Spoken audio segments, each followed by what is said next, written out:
क्या किसी देश का रक्षा मंत्री लापता हो सकता है? क्या किसी देश का रक्षा मंत्री गायब हो सकता है? ये सवाल आपको अजीब भले लगे, लेकिन पाकिस्तान की अजब कहानी में ये अजीब सवाल भी जुड़ गया है। ये बात सिर्फ पाकिस्तान में ही हो सकती है कि एक चुनी हुई सरकार को बिना तख्ता पलट का ऐलान किए हुए ही फौज के कदमों तले रौंद दिया जाए। पाकिस्तान के जनरल राहिल शरीफ के होने का एक साइड इफेक्ट सिर्फ नवाज शरीफ पर ही नहीं पड़ा, बल्कि पाकिस्तान के रक्षा मंत्री पर भी नजर आने लगा है। सच्चाई यह है कि राहिल शरीफ ही इस वक्त पाकिस्तान चला रहे हैं, उसकी विदेश नीति, रक्षा नीति तय कर रहे हैं, और जिन लोगों पर पाकिस्तान चलाने की जिम्मेदारी है, उन्होंने चुप्पी साधने में अपनी भलाई समझी। इनमें सबसे चौंकाने वाला चेहरा है रक्षा मंत्री ख्वाजा आसिफ। जी, आप जानकर हैरान होंगे कि हमारे पड़ोसी देश में एक रक्षा मंत्री है। ये बात अलग है कि पाक सेनाध्यक्ष जनरल राहिल शरीफ की धमक के आगे रक्षा मंत्री ख्वाजा आसिफ की हैसियत कुछ नहीं। हालत यह है कि पाकिस्तानी टीवी चैनलों पर अपने ही रक्षा मंत्री का मजाक उड़ाया जाता है। प्राइम मिनिस्टर साहब ने कैसे सोचा कि वो तेहरान और सऊदी अरेबिया का दौरा करेंगे आपके बगैर? नहीं, बुखारी साहब आप इधर बैठ के जो है कर रहे हैं। आपको प्राइम मिनिस्टर साहब क्यों नहीं साथ लेके गए? अभी तक मैंने जितनी बातें जो है की, एक बार भी मैंने जो है की है। आपने एक दफा जो है नहीं किया, और ये बच्चे बिल्कुल गवाह है। और जब मैंने जो है वो किया नहीं, तो जो है आपने फिर जो है ये कैसे इल्जाम जो है करया करो, तुसी भी इंज करदे हो, लगदा सियाणी बत्तख दाना मंगन डई। चलो थैंक्स गॉड, सियाणी बत्तख है, अपनी खाला का भी कह सकता था ये। मियां साहब मेरे बगैर गए नहीं है। अच्छा, नहीं, ये जो ईरान के दौरे पे गए हैं, मैं एयरपोर्ट तक इनके साथ ही गया हूँ। अच्छा। और ये था कि मेरे हाथ में एक सिलेंडर था। हाँ। तो मियां साहब की नजर उस पे पड़ गई, तो कहने लगे ये किधर लेके जा रहे हो? मैंने कहा जी पता नहीं, वो पाक ईरान गैस पाइपलाइन कब बिछे ना बिछे, इधर गैस है नहीं, तो चलो ईरान से ही गैस भरवा के ले आएंगे। ये सब कुछ देखकर भी रक्षा मंत्री ख्वाजा आसिफ चुप है। कभी पाकिस्तान के फायर ब्रांड नेताओं में से एक रक्षा मंत्री की बोलती बात, जिस देश में तख्ता पलट का काउंटडाउन चल रहा हो, उस देश में रक्षा मंत्री ने अपने फौजी जनरल के सामने लापता होने में ही अपनी भलाई समझी है। कहा भी गया है, जान है तो जहान है। देखिए, पाकिस्तान के रक्षा मंत्री लापता। नमस्कार, मैं हूं प्रवीण तिवारी। खबरों में खास में आज बात पाकिस्तान के इन्हीं रक्षा मंत्री की जो लापता हैं। पाकिस्तान एक ऐसा देश है जिसमें देश की रक्षा करने वाली सेना तो सबसे ताकतवर है, लेकिन देश का रक्षा मंत्री सबसे कमजोर। हालत यह है कि रक्षा मंत्री ख्वाजा आसिफ को विदेशी नेताओं ने भी पूछना छोड़ दिया है। पाकिस्तान दौरे के वक्त भी कोई उनसे मिलने नहीं जाता है। हर तरफ चर्चा होती है तो सिर्फ एक ही नाम की, पाकिस्तानी सेना के प्रमुख राहिल शरीफ की। लोकप्रियता में इस वक्त राहिल शरीफ से बड़ा चेहरा कोई नहीं है। रक्षा मंत्री को गुमनामी के अंधेरे में धकेल दिया गया है। देखिए ये खास रिपोर्ट।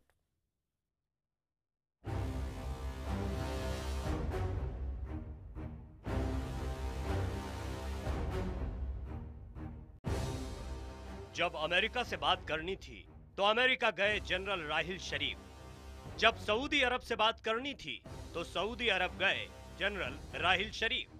जब ईरान से बात करनी थी तो यहां भी जनरल राहिल शरीफ ही नजर आए। जब चीन जाना था तो भी जनरल राहिल शरीफ ही पाकिस्तान का प्रतिनिधित्व करते नजर आए। जब हर देश में हर जगह पर पाकिस्तानी सेना का मुखिया नजर आएगा तो फिर बेचारा वो कहां जाए जिस पर देश की रक्षा की जिम्मेदारी है। मजाक में कहा जाने लगा है कि पाकिस्तान ने अपने रक्षा मंत्री को पर्दे के पीछे छिपा दिया है। अगर किसी देश में जाना हो तो जनरल राहिल शरीफ हाजिर रहते हैं। अगर दूसरे देश का कोई बड़ा नेता पाकिस्तान आता है तो उसकी मुलाकात राहिल शरीफ से कराई जाती है। बेचारे रक्षा मंत्री को पूछा तक नहीं जाता। दुनिया में ऐसा करने वाला पाकिस्तान इकलौता देश है। नतीजा ये कि सत्ता के गलियारे से रक्षा मंत्री ख्वाजा आसिफ पूरी तरह गायब हो चुके हैं। सूत्रों की माने तो सेना मुख्यालय से आई किसी भी फाइल को मना करने की रक्षा मंत्रालय में हिम्मत नहीं है। रावलपिंडी में मौजूद सेना मुख्यालय से जो भी कहा जाता है, रक्षा मंत्रालय को उसे मानना ही पड़ता है। रक्षा मंत्री ख्वाजा आसिफ को कभी भी जनरल राहिल से बातचीत करते हुए नहीं देखा गया है। इसीलिए जब कभी जनरल राहिल शरीफ और रक्षा मंत्री ख्वाजा आसिफ कभी भी एक साथ कैमरे में दर्ज हो जाते हैं तो पाकिस्तान में ब्रेकिंग न्यूज हो जाती है।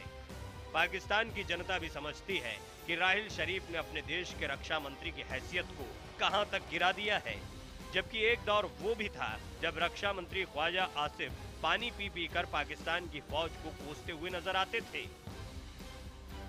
मुल्क के ऊपर 43 साल हुकूमत करते हो गए हैं और उनसे कोई आज तक सवाल नहीं पूछा किसी ने कि आप लोगों ने इन सालों में इस कौम का क्या बनाया है। बिगाड़ा जो कुछ है वो हमारे सामने है। आज ये ऐवान इस बात की शहादत देता है कि 40 साल की फौजी हुकूमत ने इस ऐवान को जन्म दिया है। पाकिस्तान में सेना हमेशा से खुद को सरकार से ऊपर समझती रही है। दुनिया को दिखाने के लिए सुप्रीम कोर्ट सेना के खिलाफ आदेश जारी भी कर देता है तो उस पर अमल नहीं किया जाता। जिस नेता को राहिल शरीफ से मिलना होता है तो वो बाकायदा उनसे मुलाकात का वक्त लेता है। पाकिस्तानी सेना के खौफ का अंदाजा इस बात से भी लगा सकते हैं कि पाकिस्तान में रक्षा सचिव तक का पद बिना सेना की मंजूरी के भरा नहीं जाता। सेना की सख्त हिदायत है कि इस पद पर कोई रिटायर्ड फौजी ही नियुक्त किया जाए। नवाज सरकार की कभी हिम्मत नहीं हुई कि इस आदेश का पालन न करे। पाक सेना के खिलाफ जाने की ख्वाजा आसिफ ने सबसे बड़ी गलती 2014 में की थी, जब उन्होंने पूर्व तानाशाह परवेज मुशर्रफ पर सवाल खड़े कर दिए थे। ख्वाजा आसिफ ने आरोप लगाया था कि पाकिस्तान में सिर्फ फौज को ही हर तरह की आजादी है। उन्होंने ये भी कहा था कि पाक फौज के जनरल ही पाकिस्तान को बर्बाद करते रहे हैं। पाकिस्तान में उस वक्त ख्वाजा आसिफ के बयानों ने सभी को चौंका दिया था। इसके बाद तुरंत ही सेना ने अपने रक्षा मंत्री को ही बर्खास्त करने की तैयारी शुरू कर दी थी। बर्खास्तगी तक की बात तो ठीक थी, लेकिन मुमकिन है ख्वाजा आसिफ को इससे भी बड़ी सजा मिलने का अंदेशा हो गया था। घबराए हुए ख्वाजा आसिफ ने सार्वजनिक तौर पर सेना से माफी मांग ली थी। ये कहा था कि सेना तो देश के लिए बहुमूल्य रत्न है। एक वो वक्त था, एक ये वक्त है कि सेना कुछ भी कहे या करे, ख्वाजा आसिफ सेना की हाँ में हाँ मिलाते हैं। राहिल शरीफ उनके सबसे बड़े आका बन गए हैं। आर्मी चीफ क्यों नहीं स्टेटमेंट दे सकता? वो एक अदारे के सरबराह हैं, पाकिस्तानी हैं, और उनका अदारा जो है जाने कुर्बान कर रहा है इस मुल्क की सालमियत के लिए, तो वो for him also it is a matter of concern कि मुल्क में करप्शन है। पाकिस्तान के रक्षा मंत्री ख्वाजा आसिफ को अब पाक सेना की ज्यादतियां नजर नहीं आती। पाकिस्तान के रक्षा मंत्री अपनी ही सेना के गुलाम बनकर रह गए हैं। अपनी कुर्सी और अपनी जान बचाने के लिए एक देश का रक्षा मंत्री खुद ही लापता हो गया है। एक बार फिर देखिए कैसे टीवी चैनलों में पाकिस्तानी रक्षा मंत्री की खिल्ली उड़ाई जाती है।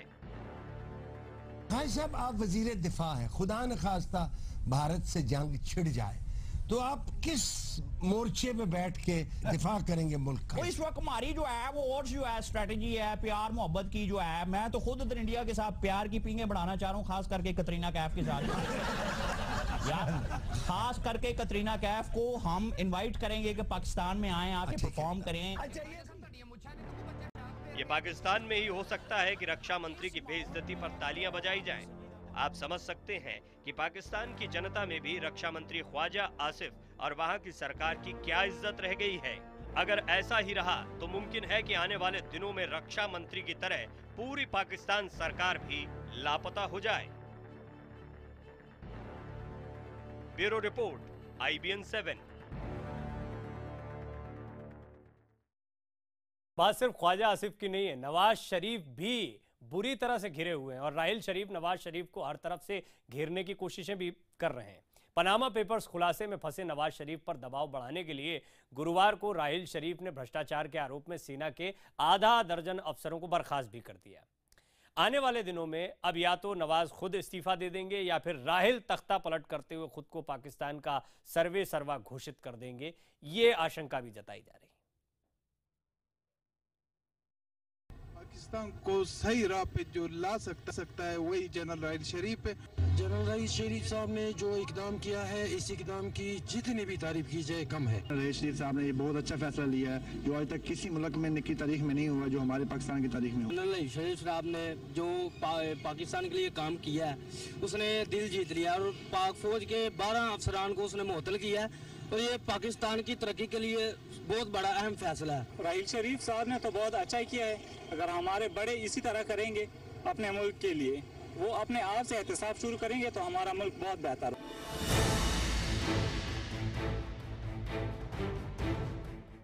जब किसी देश के लोग अपने प्रधानमंत्री का नाम भूल जाएं, अपने रक्षा मंत्री का नाम भूल जाएं, अपने राष्ट्रपति को तो याद भी न करना चाहें और रट लगाएं सिर्फ एक शख्स की, राहिल शरीफ की, तो आप अंदाजा लगा सकते हैं कि वहां क्या चल रहा है। अघोषित तख्ता पलट इसी को कहते हैं। पाकिस्तान के लिए अब जो कुछ है वो राहिल शरीफ ही है। जनता उनकी दीवानी है, पाकिस्तानी मीडिया उनका दीवाना है और यकीनन इस वक्त पाकिस्तान का सबसे बड़ा चेहरा अगर कोई है तो वो राहिल शरीफ ही है। 2 दिन पहले राहिल शरीफ ने कहा था कि आतंक के खिलाफ लड़ाई तब तक नहीं जीती जा सकती जब तक भ्रष्टाचार है।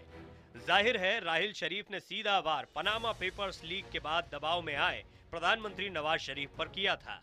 यही नहीं, दबाव बढ़ाते हुए राहिल शरीफ ने गुरुवार को पाक सेना के 6 बड़े अफसरों को भ्रष्टाचार के आरोप में बर्खास्त कर दिया। इनमें एक लेफ्टिनेंट जनरल, एक मेजर जनरल, 3 ब्रिगेडियर और 1 कर्नल शामिल है। इन अफसरों की सारी कमाई और सुविधाएं छीन ली गई हैं। सूत्रों की माने तो 2014 में बलूचिस्तान में किए गए भ्रष्टाचार के इन मामलों की जांच चल रही थी और इस पर इसी महीने की शुरुआत में राहिल शरीफ ने आखिरी फैसला लिया। ये एक किस्म का प्रेशर टैक्टिक्स है, प्रेशर डालने के लिए नवाज शरीफ के ऊपर कि हम जो है ये करप्शन बिल्कुल टॉलरेट नहीं करेंगे और आपको भी या तो छोड़ दीजिए, नहीं तो आपका वही हाल होगा जो इन अफसरों का हुआ है। पाकिस्तानी मीडिया की माने तो सेना के जिन अफसरों के खिलाफ राहिल शरीफ ने कार्रवाई की है उन पर करीब 4000 करोड़ रुपए के घोटाले का आरोप था। जांच के दौरान इन अफसरों ने यह कबूल किया था कि उन्होंने घोटाले से 2200 करोड़ रुपए कमाए हैं। वैसे दिलचस्प ये भी है कि जनरल राहिल शरीफ ने इन अफसरों को गिरफ्तार नहीं करवाया। इन भ्रष्ट अफसरों की पेंशन भी जारी रखी जाएगी। यानी सेना के अफसरों पर कार्रवाई करके राहिल शरीफ ने भले ही नवाज शरीफ पर दबाव बनाया, लेकिन इतनी भी बड़ी कार्रवाई नहीं की कि सेना दबाव में आए। यही वजह है कि हजारों करोड़ का घोटाला करने वाले अफसर आजाद ही रहेंगे। ये भी एक बड़ा वेल प्लान्ड एक्ट है राहिल शरीफ का, क्योंकि नवाज शरीफ जो है वहाँ के जो प्राइम मिनिस्टर हैं वो करप्शन चार्जेस के अंदर फंस चुके हैं जब से ये पनामा पेपर्स लीक हुए हैं। पाकिस्तान में सेना को हमेशा से सबसे ऊपर का दर्जा मिला हुआ है। किसी भी नेता, किसी भी सियासी दल से बड़ा कद सेना अध्यक्ष का होता है। सेना का रक्षा बजट भी आम जनता और दुनिया से छिपाकर रखा जाता है। इस कार्रवाई के जरिए राहिल शरीफ ने इन सवालों को जवाब देने की कोशिश की है। हालांकि उनकी ये कोशिश भी बेईमानी से भरी हुई है। Bureau report, IBN 7। कितने अमीर हैं नवाज शरीफ और किस तरह के भ्रष्टाचार के आरोप उन पर लगे हैं, ये हम आपको खबरों में खास में एक ब्रेक के बाद दिखाएंगे। ब्रेक पर जाएं उससे पहले हम आपको बता दें कि हमारा आज का प्राइम टाइम शो हम तो पूछेंगे भी इसी मुद्दे से जुड़ा हुआ है। आज का सवाल है कि क्या पाक सेना पनामा पेपर्स की आड़ में नवाज शरीफ का तख्ता पलट करने की फिराक में है? अपनी राय #HTP#नवाज वर्सेस राहिल पर दे सकते हैं। आपकी राय को हम शो में जरूर शामिल करेंगे। देखिए सुमित अवस्थी के साथ प्राइम टाइम शो हम तो पूछेंगे।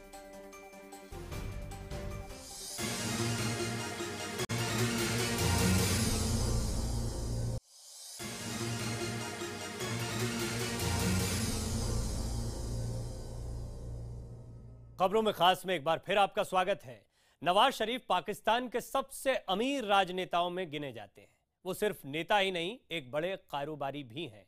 कारोबार और राजनीति का ये संगम उन्हें भ्रष्टाचार के कई गंभीर आरोपों के कटघरे में भी खड़ा करता है। जनता के बीच नवाज की ये सबसे कमजोर नस है जो उनकी लोकप्रियता का मीटर डाउन कर रही है। राहिल शरीफ इसका भी फायदा उठाने में लगे हुए हैं।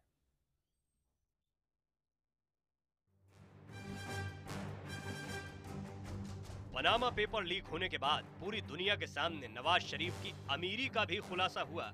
वो पाकिस्तान के सबसे अमीर नेताओं में शुमार हैं। सबसे चौंकाने वाली बात यह रही कि नवाज शरीफ ने अपने चुनाव के दौरान अपनी संपत्ति का जो ब्यौरा इलेक्शन कमीशन को दिया था वो 4 साल में 2 गुना हो चुका है।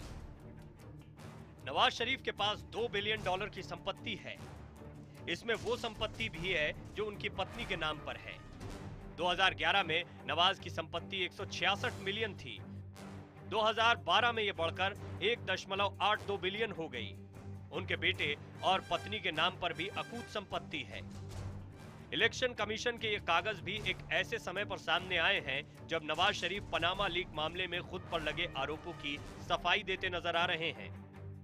ये उनके कारोबारी वाले रूप की ही मजबूरी है कि उन्हें अपने लंबे राजनीतिक जीवन में पहली बार भ्रष्टाचार के आरोपों का जवाब देने के लिए राष्ट्र के नाम संदेश देना पड़ा। कौन सी कोई रॉन्ग डूइंग हुई है, कौन सी कोई गलत कोई अपना कानून की खिलाफ वर्जी हुई है, किसी भी जगह कोई ऐसा काम नहीं हुआ। पाकिस्तान को बचाना है तो आतंकवाद से भी लड़ना पड़ेगा, करप्शन से भी बचना पड़ेगा। अब पॉलिटिशियंस घबरा रहे हैं कि जो पनामा लीक हुई है, नवाज शरीफ साहब का नाम आया है, तो हो सकता है कि शरीफ साहब जो आर्मी चीफ हैं उनके ऊपर भी नकेल कसे। जाहिर है नवाज शरीफ का ये कारोबारी और भ्रष्ट रूप जितना आगे दिखेगा उतना ही जनरल राहिल शरीफ का फायदा होगा। राहिल शरीफ ने नवाज शरीफ की चौतरफा घेरेबंदी कर दी है। वो पहले ही ऐलान कर चुके हैं कि सेनाध्यक्ष के पद पर दोबारा नहीं बैठेंगे।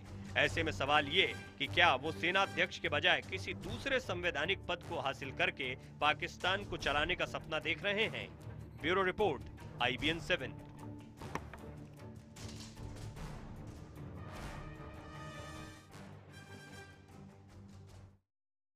और हम आपको एक बार फिर बता दें, ब्रेक के बाद इसी पर हमारा प्राइम टाइम शो हम तो पूछेंगे जरूर देखें। आज का सवाल है कि क्या पाक सेना पनामा पेपर्स की आड़ में नवाज शरीफ का तख्ता पलट करने की फिराक में है।